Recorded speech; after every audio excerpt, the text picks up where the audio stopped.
This quote by Thomas Edison said, "When you feel you've exhausted all options, remember this, you haven't." I love that. That's the power of one more. Power of one more. And so I have lived this book in my life. Like I have lived this mindset, and it has changed my life because I've always been just one step away, one habit away, one mindset away from this amazing life that I'm grateful and blessed to live. Well, that's the truth, right? You're right. And I think the great lie in life is that, some scriptures say, well, where there's no vision, the people will perish. Whatever your scriptures are. Really, do you have no vision? If you ask the average person, you want to be happy or sad? What's your vision? They'd say, I want to be happy. You want to be rich or poor? Most people say, I'd like to be rich. Do you want to contribute or make no difference in the world? I want to contribute. Do you want beautiful memories or no memories? I want memories. So there's a vision. Our issue is depth perception. We think it's further away than it is. And because we think it's so far away, Jay, we create patterns and behaviors in our life that perpetually keep it there. Ooh. And that's what we do in our life. But what if that's the great lie of life? And what if the truth is that you're one relationship away, one meeting away, one conversation, one podcast, one interview, one new thought, one new emotion, one new tactic or strategy away from completely changing the trajectory of your life. And everyone that you and I know that we both work with, that we're blessed to work with in our lives, the truth is it was one decision, one meeting, one extra rep, one more phone call, one thing they did that changed their trajectory. And then the question then becomes, how do I do it? And so the strategies are in the book, but conceptually, that's 100% how you change your life. Yeah, and you're so right. I was thinking about this morning. Last year, I had a double hernia surgery on the front. So I couldn't walk for about a month. And when I say I couldn't walk, I mean I literally couldn't move. Oh my gosh. It was like I felt like I was teaching myself to walk again. That's how it felt. It's really interesting what you just said about how we perpetually push it far away. I would wake up every morning and my mind or my initial mindset was like, it will be gone today. Yeah. It must have gone today. Today it will be fully healed. I'll be fine today. And I would wake up and I wouldn't be. And I would feel like healing was so far away. Yes. It would be like 80% away that I was missing out on the 1% change since yesterday. You got it. Since yesterday, I made 1% change. I wasn't feeling the same pain in my nerves. I was able to be flexible by 1% more. Yes. And I was missing out on all of that because I was so obsessed with how far I was. That's the journey. And and what happens is when you live with an expectation that these one mores exist, the reticular activating system in your mind filters them into your awareness. I call it the matrix in the second chapter of the book. When you wake up believing, hey, I'm one decision away, I'm one meeting away, one relationship away, that's not hokey. Your mind begins to filter the people, places, and things into your awareness. You develop something called sensory acuity. You hear conversations you weren't hearing. We've all had that experience where we're on an airplane. I can't stop hearing these people over here. Or you walk in a loud room, but you can hear your own name auditorily over all the other names in the room. That's because it's important to you and it matters. You see things.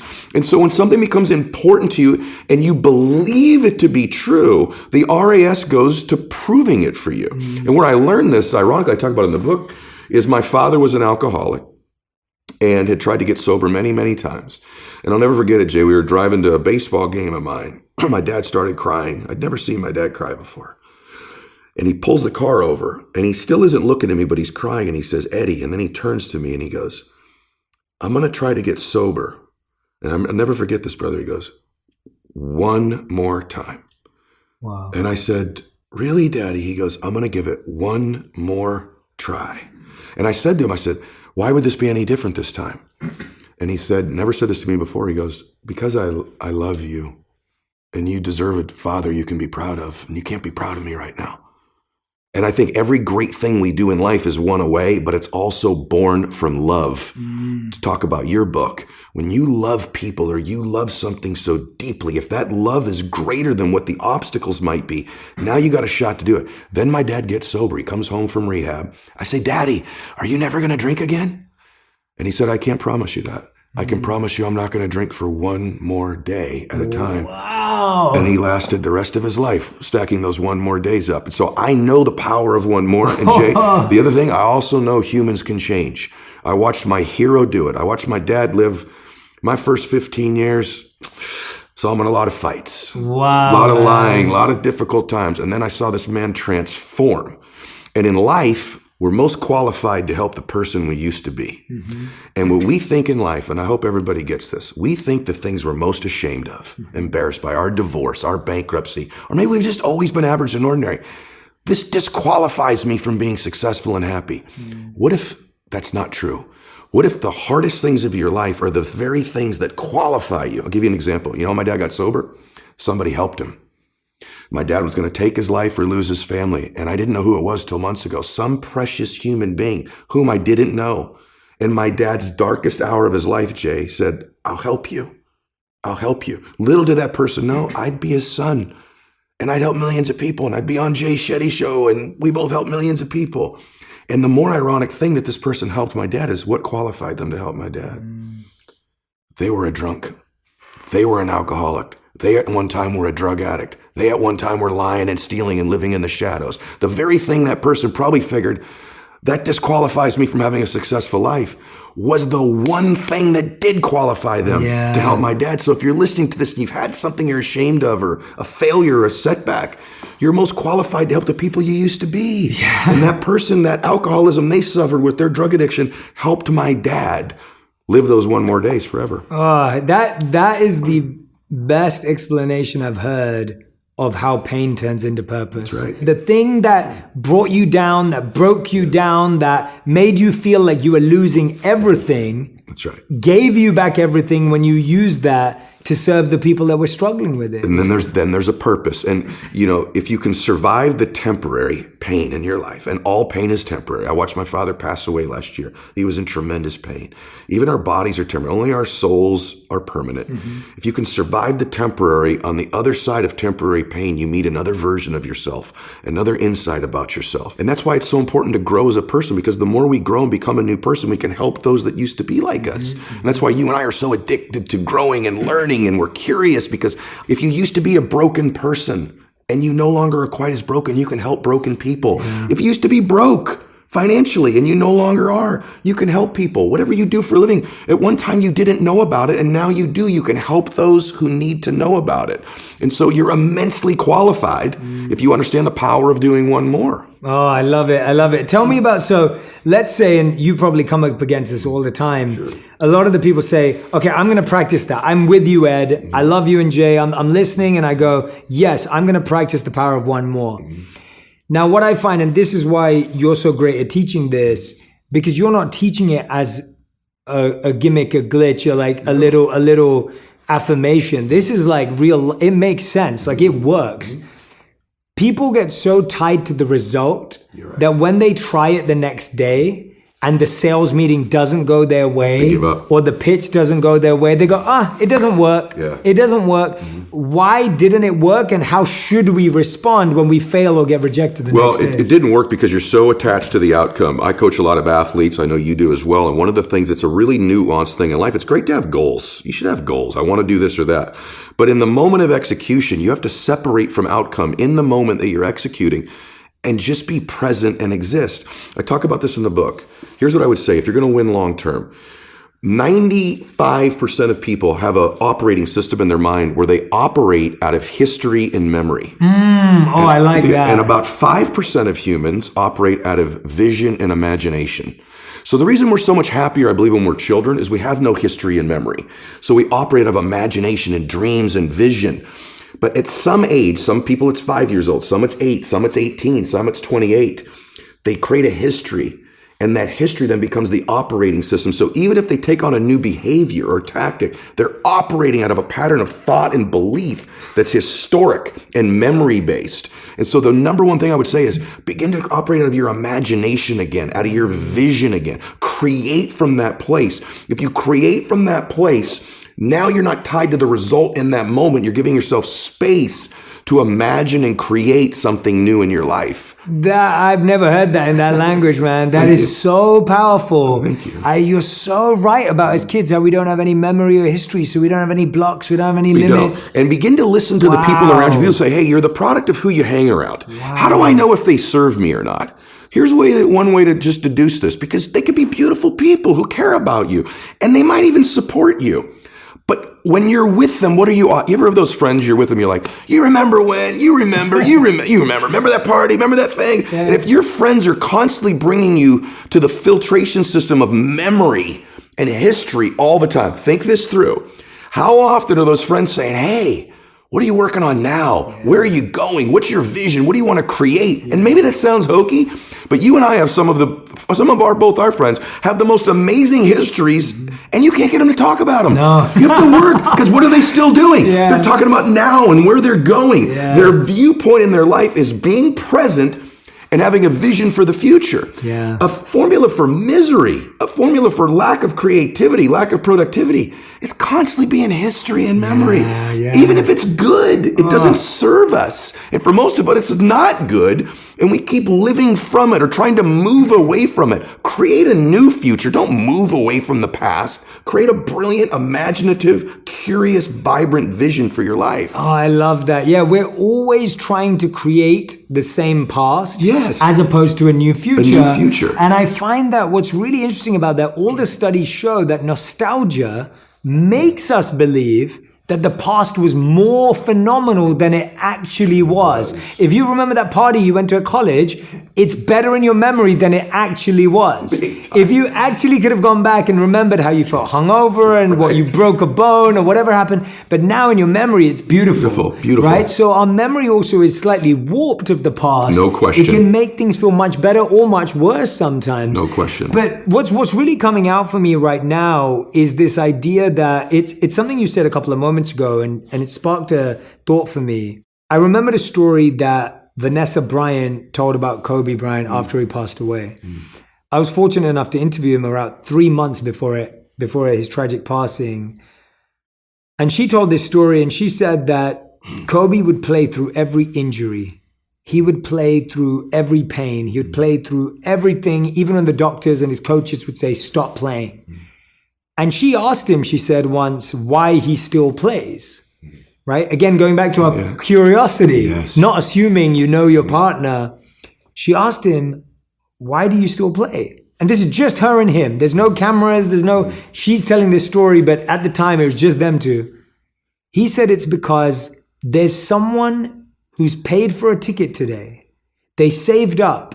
And this is the only time they're ever going to be able to come. Maybe a dad's brought his kid. Maybe someone's come to the game. They're a lifelong fan. And they came today. And today's the only day they're going to get to see me. And if I say I'm injured, they won't get to see me. So I'm going to play so that person, that one person, gets to see me play. And then he goes and wins. Yes. And it's like, that's love. That's right? love. That's what you were saying. Love for something is in the present moment also, right? Wow. Love is not just for the past.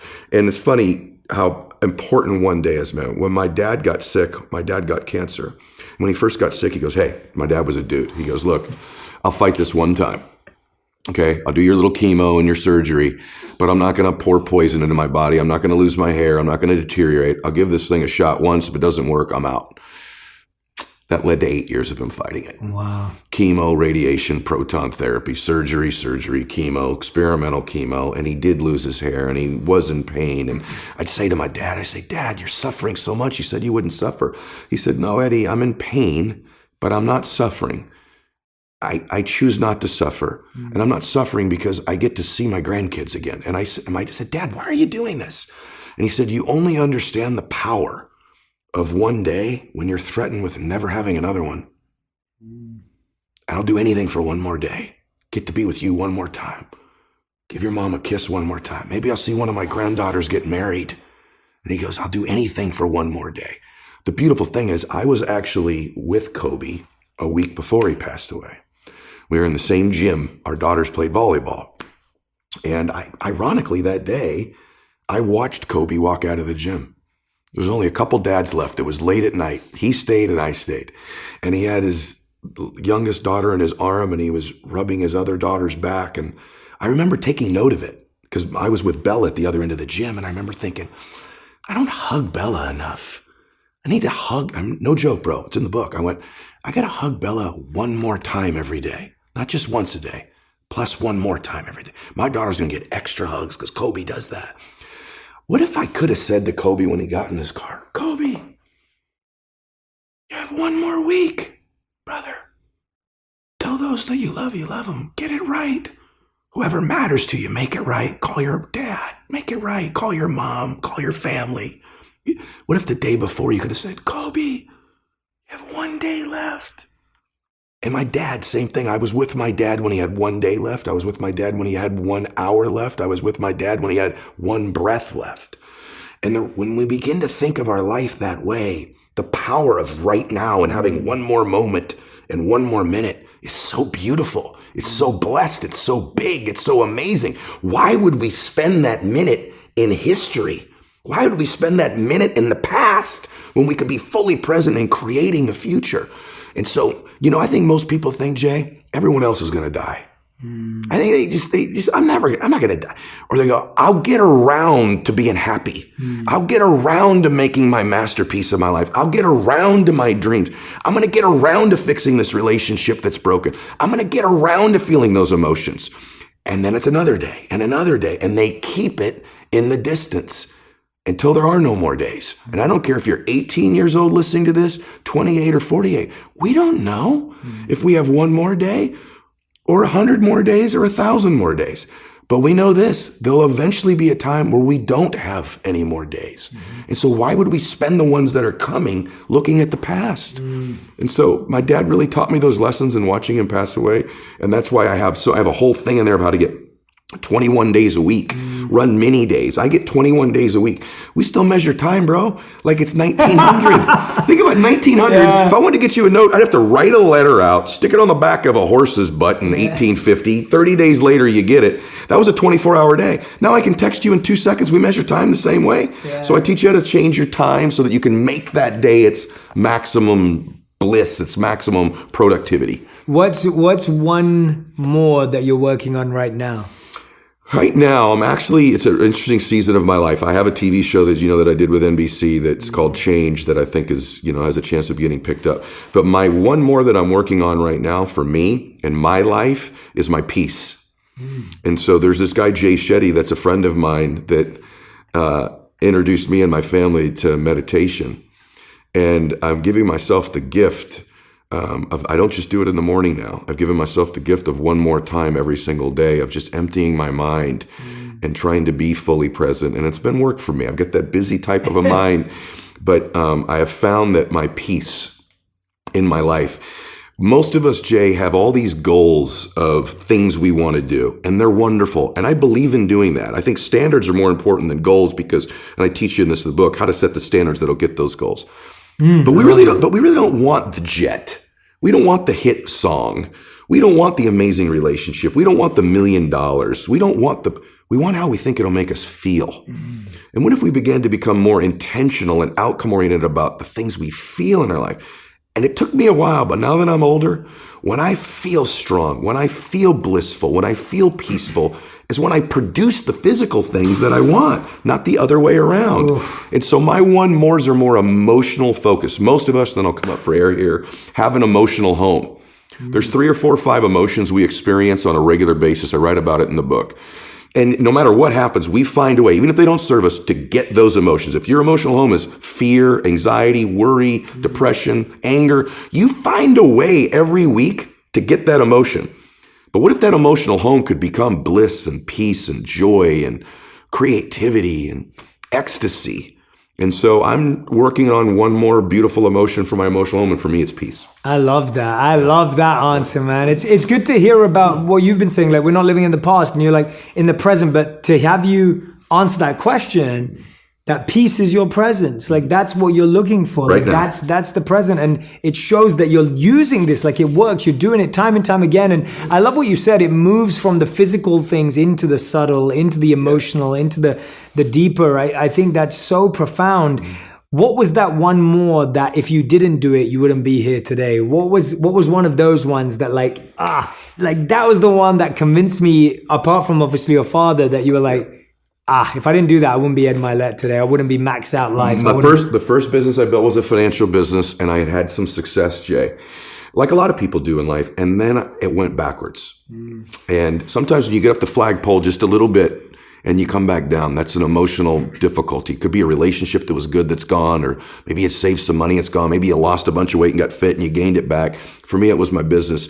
And I called my dad. He was a pretty wise guy now that he was sober. And because I could tell you, man, I'd do one more rep in the gym. I haven't done 10 reps on a bench press in 30 years. I've done 10 plus one more a lot, though. I haven't done 45 minutes on a treadmill, but I've done 45 plus one more minute. 10 contacts a day? Never. 10 plus one more. But the biggest one more was actually something else. I called my dad and I said, hey, Dad, it's not going. The business is crashing. And I'm running out of money. Our power was turned off. Our water was turned off, Jay. I had to take my wife every morning. We'd lost our house. We're living in an apartment now. Then the water got turned off. You can't cook. You can't bathe. There was a apartment building. We had an outdoor shower at the swimming pool. And we were newlyweds. And I'd have to get up every morning, walk down there, and I'd hold a towel up while my wife took her shower every day outdoors and brushed her teeth. And then she'd switch and hold the towel up for me. And I'd walk back up to the apartment, and I was so emasculated, so ashamed, so embarrassed. And I was living a nightmare, selling a dream to everybody every day. We can do this. A lot of entrepreneurs or people can relate in their life. And anyway, I called my dad that night, and I said, I think I need to pack it in. I need to go get a job. And this success thing is not... It's not for people like us. And my dad goes, Eddie, you don't have to decide you're never going to quit. He goes, just don't quit for one more day. See how you feel tomorrow. I go, Dad. He goes, just don't do it for one more day. And I got up the next day and I still wanted to quit, but not quite as much. And then I went one more day. And I found myself about 30 days later, I didn't want to quit anymore. And thank God the one more I did was I went one more day without quitting. And I'm so grateful I didn't quit on my dream. Oh, Ed, wow, that is like, oh my gosh, man. Like, everything you're just dropping right now, I'm just like, I hope everyone is taking notes. If you haven't been taking notes, I want you to take a screenshot right now of where we're at right now, because that's what you're going to have to listen to again. So take a screenshot, share it, tell everyone to go to this segment, listen to that over again, because I think what I'm hearing, is that this is a lifestyle. Like, this is a mindset. It's a lifestyle. It's an everyday, every moment way to live. This isn't just in the big business you're building. This is me telling my wife I love her one more time. This is me making sure I message my mom one more time. It's me making sure that when I'm sitting here with you, I'm always going to have to ask you one more question because you keep giving so much. No, but you keep giving so. Well, that's what you just said. It will never end. I think if people feel like they tried a lot and then they start building up resentment and like pain and bitterness towards that path. And a lot of people also that I know, they just think that there are some people who are meant to be. I agree with this. And then there are some people that are not meant to be. That's correct. And they carry that with them. And it comes from this like, oh yeah, you were meant to be this, or that person was meant to have it. But for me, this is where, and I heard that kind of come up in what you were saying to your dad, like, it doesn't happen to people like us. How does this principle apply to someone who's in that Brother, space? best question ever. Because I grew up with you have an alcoholic dad or a drug addict, or maybe you come from divorce, or maybe your parents just didn't love you enough, whatever it was, didn't tell you they loved you enough. It's hard to have self-confidence. I was a little guy. I got bullied in school, and and even at this age now, bro, if I'm being completely honest, self-confidence, we all teach that it's, part of keeping the promises you make to yourself. But what if you raise the standard a little higher? You keep the promises you make to yourself, plus one more. Because for me, self-confidence didn't come easy. I think in life, ultimately you're going to get what you believe you deserve. And if you're wired like me, I didn't think I deserved a lot. I didn't even have a dad who could stop drinking, right? I wasn't 6'4". I don't have an incredibly high IQ. There's nothing really that impressive about me, nor were people very impressed with me most of my life. So that was my pattern. That was my history. That was my memory. And so I could wait around until I developed tremendous self-confidence, or I could begin to do things every day that were small. They're not major. And over time, when I did those one more calls, that one more meeting, that one more book I read, that one more podcast, Not only am I doing more reps, so the likelihood of me being successful is bigger, but I started to convince myself I'm doing things other people aren't willing to do.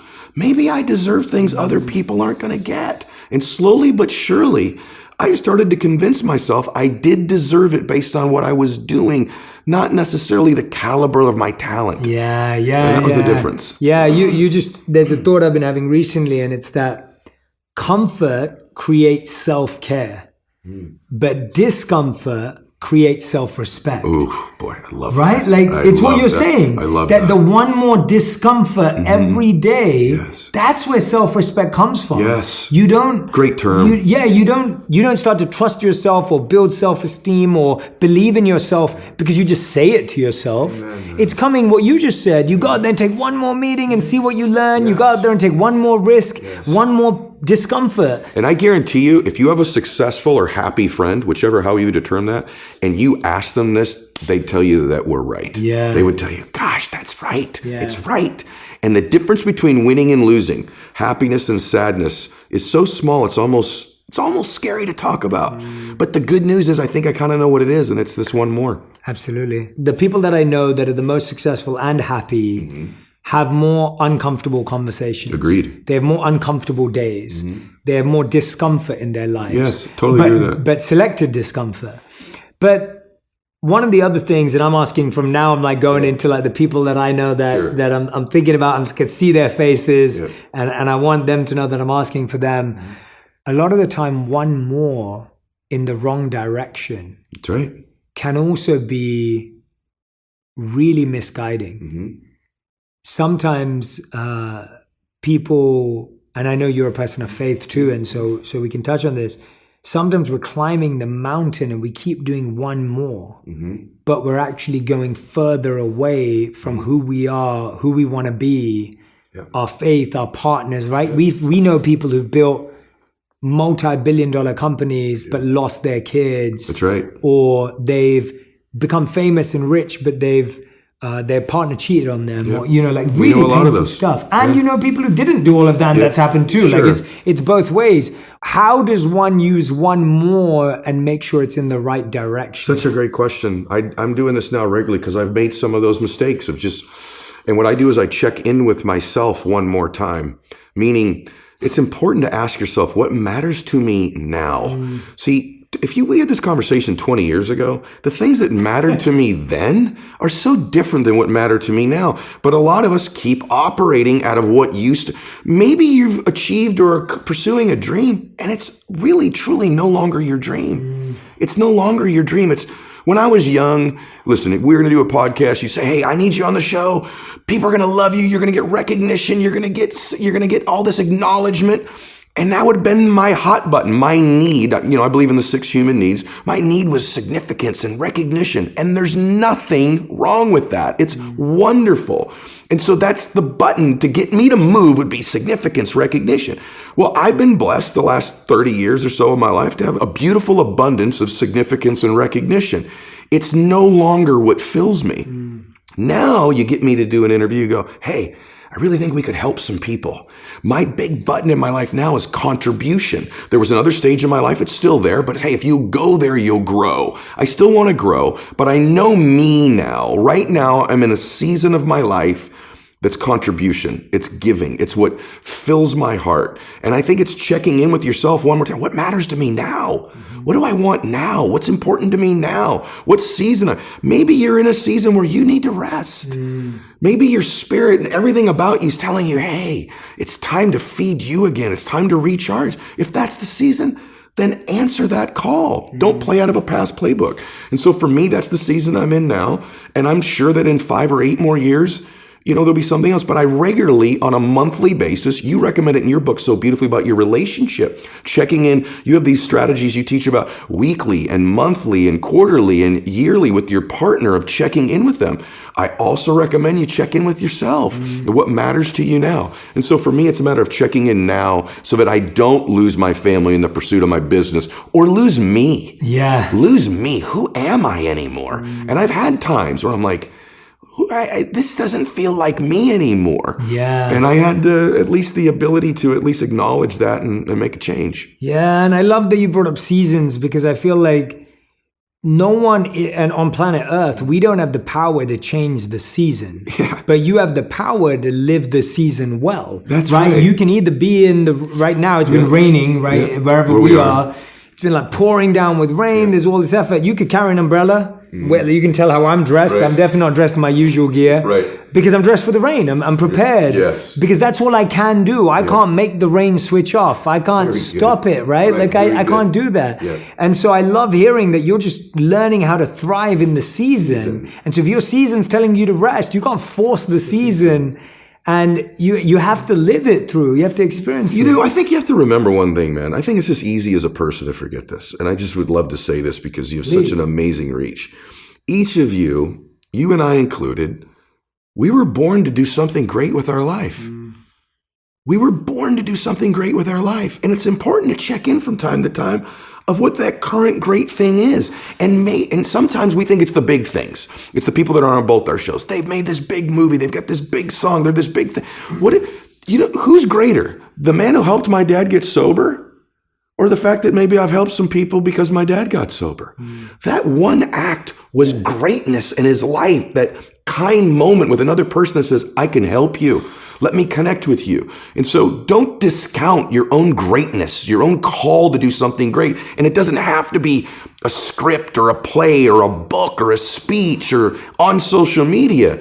It's just doing something great, and you matter. I don't mean this hokey. I'm telling you the truth about you. You matter. You were born to do something awesome with your life. Your family's supposed to do something great as a family. And maybe it's just checking in and reminding yourself of that, and then asking yourself, what is that thing right now in my life? And so I just think that reminder is so important that, it's great to voyeuristically look in on successful people or what we think are successful people. It's also important that the camera turn back on you and go, you matter. You matter. You're great. And that's probably the most important thing we'd say today. Oh, gosh, man. Yeah. And one thing you just clarified beautifully is that great doesn't have to be big. No. And big doesn't mean great, right? And I think we're so obsessed today. We are. In that to do something great, it has to be big, it has to be bold.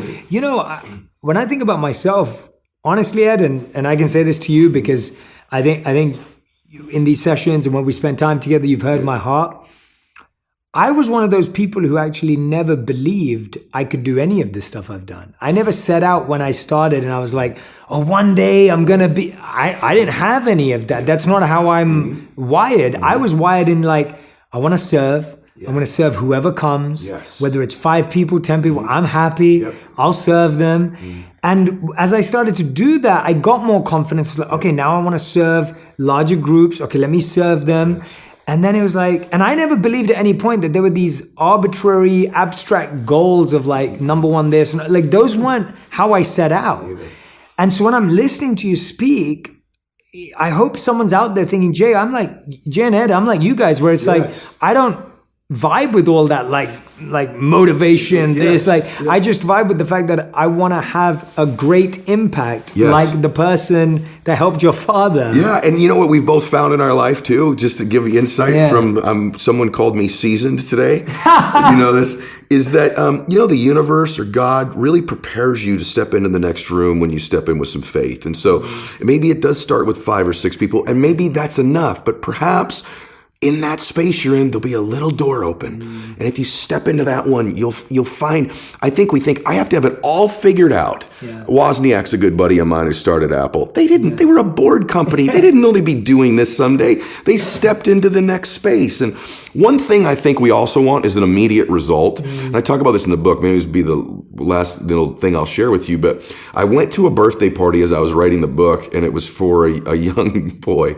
And they had a piñata. We've all been to especially live in California, the piñata. And so what they did is they took each of these little guys, they blindfolded them and spun them around, and they're all dizzy and they're swinging and they're not even near the piñata. That's life. A lot of times you feel like, man, I'm blind. I don't even know where I'm swinging right now, but I'm swinging. And so each kid hit the piñata and the candy didn't come out. And so they take the blindfold off. That kid got tired. The next little boy came up, spun him around. So like 7 of them hit this piñata. No candy came out. The last boy, the smallest boy, the youngest boy there, they throw the blindfold on him. They spin him around. He's swinging too. That's life. You just sort of swinging, right? They finally point him at the piñata. He hits the piñata just once. Bam. All the candy comes out. And all the kids jump on and celebrate. And I'm watching that and I'm going, now who broke the piñata? Was it the last shot? Or was it the cumulative blows of each of the shots on the piñata? Well, we all know the answer. It was the cumulative shots. Life's a lot like that, man. That we're taking shots, but we don't see any physical progress. But every one more we're doing is compound pounding progress. And in life, you have to be willing to buy into what is invisible progress. Most people quit on their dream, quit on their vision before the candy comes out. And what you and I didn't do is quit. We just kept swinging. And eventually the candy comes out. The candy could be your bliss, your joy, your financial success, your notoriety, your contribution. But most people are hitting the piñata of their life and there's no evidence it's working. But the truth is there's a compound pounding effect in life that if you keep hitting your life's piñata, if you'll stick around, there'll be some candy come out. The power of one more, everyone. Ed Mylett. Go and grab this book if you haven't already. It's going to be a life changer. I mean, you can just feel the energy coming off this human being. Honestly, I want you to go read this book. I want you to go listen to the podcast if you don't already. The first book was called Max Out Your Life as well, the Max Out podcast. Ed, you are just, your energy is infectious. I don't know how anyone can't listen to you, read from you, hear from you, and not feel like...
They need to change their life. Like, you've just given me a list of number ones that I'm going to do. One more. I hope that you keep coming back on the show. I hope that we keep getting to connect offline. I hope that we get to, keep spending one more day, one more phone call, one more time together.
Because so grateful for you, bro. I love you. Really grateful, man. Thank you so man. much. I love you. Thank you. Everyone grab the copy of the book. I'll put it in the link. I'll put it in the comment section in the caption.